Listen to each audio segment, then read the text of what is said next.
Night falls over a quiet city skyline. A single apartment window glows in the darkness. Inside, a young couple sits silently at a small kitchen table. Bills are scattered across the surface. The room feels heavy with worry. A laptop screen lights up their faces. A huge number appears on the display. The price of a tiny apartment is revealed. Silence grows louder in the room. Their expressions slowly turn to disbelief. The man rubs his forehead in frustration. The woman stares at the screen without blinking. The kitchen suddenly feels smaller.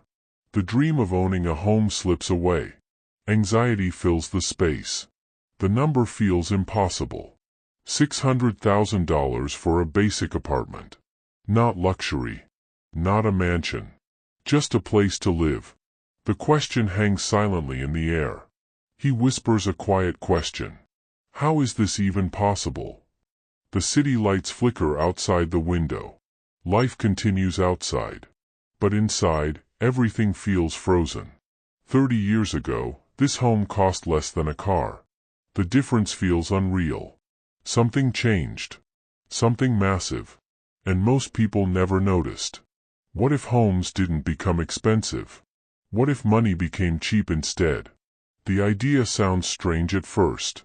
But history hides powerful shifts. A silent transformation began decades ago. This story begins long before today's crisis. It starts in the 1970s. A time of economic uncertainty. A decision was made that changed money forever. In 1970, buying a home felt simple. Families saved patiently. Then they bought a house. Prices matched real incomes. Housing felt achievable. Homes cost just 2 to 3 times yearly income. One salary could support a family. Stability felt normal. That world feels distant today. Something began changing quietly.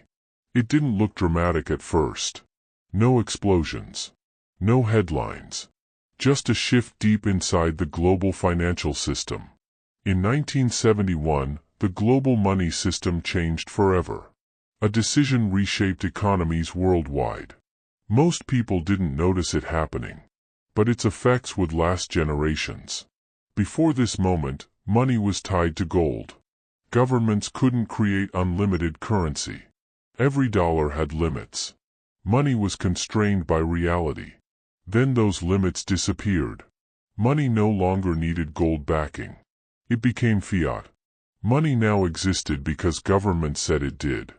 At first, nothing looked different. Life continued as usual. People went to work. Families bought homes. But a powerful machine had been switched on. Governments gained the power to create money. Not slowly. Not carefully. But endlessly. A new era had begun. When new money enters the economy, it doesn't spread evenly. It flows through specific channels first. Through banks. Through loans. Through credit. And the first place this money flows is into assets. Stocks. Land. Real estate. The things that hold value. Homes stopped being just shelter. Slowly, quietly, they became financial assets. Investments. Wealth storage. And once housing becomes an asset, prices stop behaving normally. The rules change forever. The market begins to transform.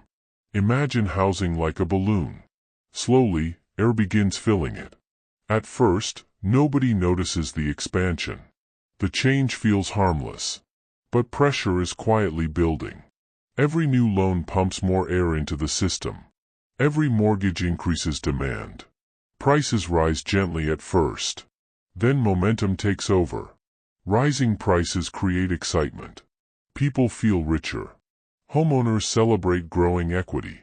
Confidence spreads through society. Banks see opportunity in rising prices. Lending becomes easier. Credit becomes cheaper. Borrowing becomes normal. Cheap loans allow buyers to borrow more money. Borrowing more money raises home prices.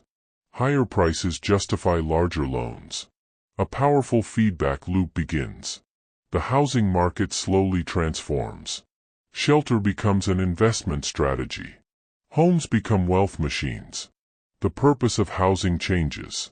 Generations begin to believe one idea. Real estate always goes up.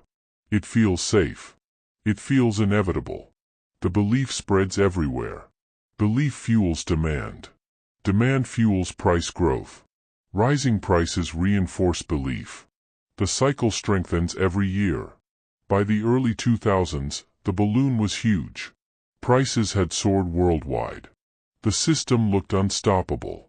But pressure kept building. Then came the year that changed everything.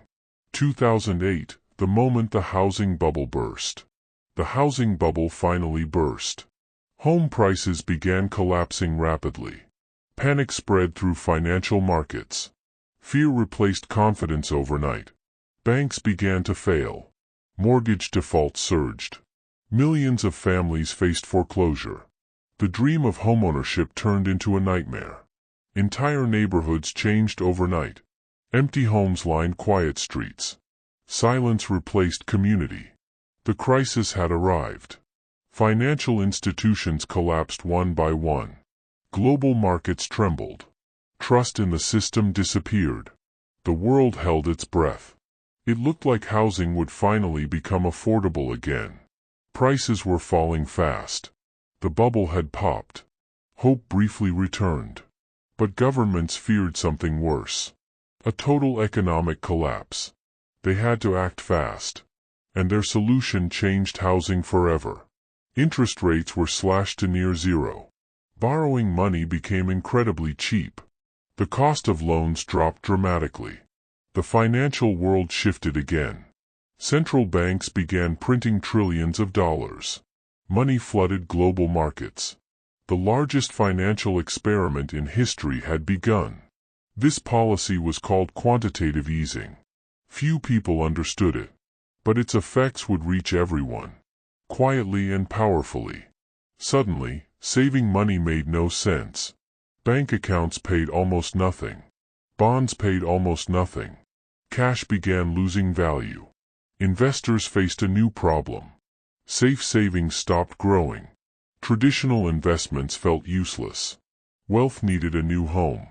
Trillions of dollars began searching for safety. Money moved quickly through global markets. Investors hunted for stable assets. Real estate stood waiting. Housing suddenly looked perfect. Tangible. Limited. Reliable. A safe place to store wealth. The housing market didn't just recover. It transformed completely. Homes became investment vehicles. Shelter became secondary. Investors began buying homes in bulk. Corporations entered the housing market. Entire neighborhoods became portfolios. Families were now competing with institutions. First-time buyers faced powerful rivals. The market felt different. The rules had changed. Cheap money kept flowing into real estate. Prices rose faster than incomes. Affordability began slipping away. The gap widened every year. Housing had become a global asset. Investors from anywhere could buy property everywhere. Homes became international commodities. This shift changed everything. Housing demand exploded worldwide. Prices surged across continents. The crisis became global. The housing market was no longer local. It had become part of the global financial system. And the system demanded growth. Homes became powerful investment assets. Investors stopped thinking about living in them. They focused on returns instead. Housing became part of financial strategy. Rental income became predictable cash flow. Property values kept rising year after year. Real estate started behaving like a money machine. The attraction grew stronger. Homes became protection against inflation. Rising prices meant rising property values. Investors saw safety in real estate. Demand kept increasing. But something else was happening quietly. Interest rates kept falling. Loans became easier to afford. Borrowing became irresistible. In 1980, mortgage rates were near 18%. Borrowing was expensive and difficult. Home prices stayed limited by reality. The world looked very different. Decades later, rates dropped below 3%. Borrowing became historically cheap. Suddenly, buyers could afford bigger loans. Prices started accelerating faster. Buyers stopped asking about price. Instead, they asked about monthly payments. The psychology of buying homes changed. Affordability felt different. Cheap loans allowed buyers to bid higher. Higher bids pushed prices upward. Rising prices justified larger loans. The cycle strengthened again. This feedback loop became unstoppable. Cheap money pushed prices up. Rising prices demanded more borrowing. The cycle fed itself endlessly. Housing prices began climbing faster than incomes. The gap widened dramatically. Affordability started disappearing. The warning signs grew louder. Another shift was quietly unfolding. Housing was no longer local. Investors began crossing borders. Real estate became global. Buyers from different countries entered foreign markets. Cities became international assets. Homes became globally traded commodities. Demand surged everywhere. Investors sought safe cities worldwide. London, New York, Toronto, Sydney. Property became global wealth storage. Prices rose together. Apartments became like gold bars in the sky. Safe, limited, valuable. A place to park wealth. Foreign investment accelerated housing demand. Local buyers faced global competition. Prices rose beyond local incomes. The gap widened. Cities slowly became financial products. Housing markets merged with global finance. The transformation was complete. Meanwhile, housing supply struggled to keep up. Building new homes takes years. Regulations slowed construction. Land became scarce. Demand exploded faster than supply. More buyers chased fewer homes. Competition intensified everywhere. Prices surged higher. More money chased the same number of houses. The imbalance became extreme. The direction of prices became obvious. Upward. But the biggest change was psychological. People stopped seeing homes as shelter. They began seeing them as investments. Parents began telling children, "Buy a house early." It became wisdom passed down. Belief in real estate as safe wealth grew. The mindset shifted across generations. Investors repeated the mantra, "Real estate never fails." Confidence in housing became near universal. The cycle of rising prices strengthened. Belief fuels demand. Demand drives prices. Rising prices reinforce belief. The market becomes self-reinforcing. By the early 2000s, the balloon was enormous. Prices had soared worldwide. The system looked unstoppable. But pressure kept building. The tension in the market grew. The next collapse was inevitable. The warning signs appeared. Then came 2008. The housing bubble finally burst. Fear and panic spread worldwide. Confidence vanished overnight. Banks failed. Mortgages defaulted. Families lost homes. Foreclosure notices appeared on doors across neighborhoods. Neighborhoods emptied. Silence replaced community. Streets once full of life became ghostly. The scale of the crisis was overwhelming. Global markets trembled. Financial institutions teetered on collapse. Trust in the system disappeared. Everyone held their breath. It seemed housing might finally become affordable. Prices had fallen. Hope returned briefly. But governments had a different plan. Governments feared total economic collapse. They acted quickly to save banks and markets. Their solution would reshape housing forever. Interest rates were slashed to nearly zero. Borrowing became historically cheap. Loans flooded the system. The financial world shifted again. Central banks printed trillions of dollars. Money poured into global markets. The largest financial experiment in history had begun. This process was called quantitative easing. Few understood it fully. Its effects would touch everyone, quietly and powerfully. Saving money made almost no sense.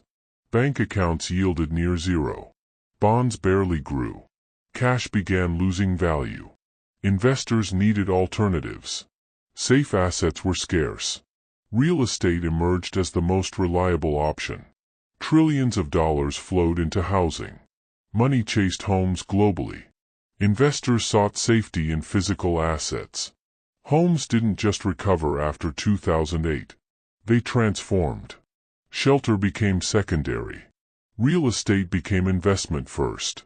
Corporations and institutional investors entered the market. Entire neighborhoods became portfolios. Families were now competing with institutions. Cheap money kept flooding in. Prices rose faster than incomes. Affordability disappeared. The gap grew every year. Housing became a global asset. Investors could buy anywhere. Homes were now commodities traded worldwide. Cities like New York, London, and Sydney became international wealth storage. Homes were no longer just for living. Families faced global competition for homes. Local buyers struggled to compete with institutional investors. Prices surged far beyond their reach. Housing demand outpaced supply. Construction lagged behind population growth. Scarcity drove prices higher. More money chased fewer homes. The imbalance became extreme. Housing was no longer just shelter. Investor psychology had shifted. Homes were now wealth storage. People stopped seeing them as places to live. The feedback loop strengthened. Cheap money drove prices up. Rising prices justified more borrowing. By the 2010s, housing prices soared globally. Affordability plummeted. Ordinary families were priced out. Governments kept interest rates low. Money remained cheap. Investors kept pushing housing prices higher. The housing market had changed forever. Homes became financial instruments. Shelter was no longer the primary goal. Investors began seeing housing as a guaranteed return. Safe, tangible, and appreciating. Homes were wealth machines. Families struggled to compete. First-time buyers couldn't match institutional power. The dream of homeownership grew distant. Housing markets were now self-reinforcing. Rising prices attracted more buyers. More buyers drove prices higher. Cities became investment playgrounds. Homes were traded like stocks. Shelter became secondary to profit. Scarcity amplified the effect. Limited land, rising demand, and cheap money created unstoppable upward pressure. By the late 2010s, housing affordability was collapsing. Ordinary families struggled to enter the market. Every new loan added fuel to the fire. Prices rose faster than wages. Affordability continued to disappear. Investors and institutions dominated the market. Ordinary buyers were pushed aside. Housing became a privilege, not a right. Housing prices began growing exponentially. Markets became global. Cities everywhere experienced the same phenomenon. The dream of owning a home became harder. Younger generations watched prices soar. They were forced to rent longer. Rent became a necessity, not a choice. Families adjusted budgets to survive. The emotional toll was immense. Meanwhile, investors celebrated. Their portfolios grew. Housing became the safest and most profitable asset. The divide between owners and renters widened. Social inequality grew. Wealth concentrated in property-rich hands. Governments kept rates low. Money remained cheap. Investors continued pushing housing prices higher. Housing bubbles became normal. Boom and bust cycles repeated, but the long-term trend always pointed up. Ordinary families learned a harsh lesson. Owning a home was no longer guaranteed. It required wealth, luck, or connections. Young adults began delaying purchases. Rent consumed more of their income. Dreams of early ownership faded. Meanwhile, the wealthy gained more. Each cycle increased their wealth further. Inequality widened quietly but powerfully. The housing system had changed forever. Prices may never normalize. Shelter had become wealth. And the question remains, Can housing ever be truly affordable again? Or is it now a privilege for the few?